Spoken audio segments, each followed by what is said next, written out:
इल्जाम सीधा अशोक चौधरी पर है।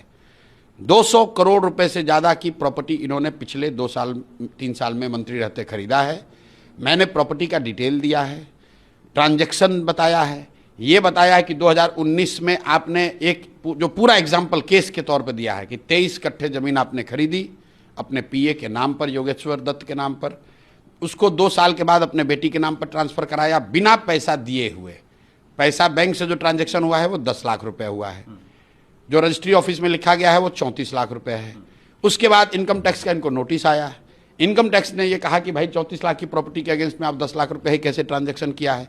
तो उसके 4 बरस के बाद 2025 में इन्होंने 25 लाख रुपया अपने बैंक से फिर ट्रांसफ़र कराया है योगेश्वर दत्त के नाम पर। वो सारा बैंकिंग डिटेल मैंने जारी किया है।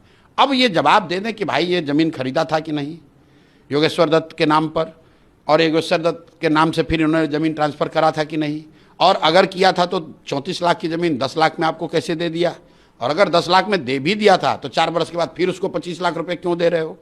ये एक केस मैंने दिया है। उसके साथ मैंने इनके सारे प्रॉपर्टी का जो हम लोग के संज्ञान में आई है उससे तो बहुत ज़्यादा इनके पास होगा। तो जो प्रॉपर्टी इन्होंने घोषित नहीं की है, जो हमारे पास पेपर डीड आया वो हमने साझा किया है।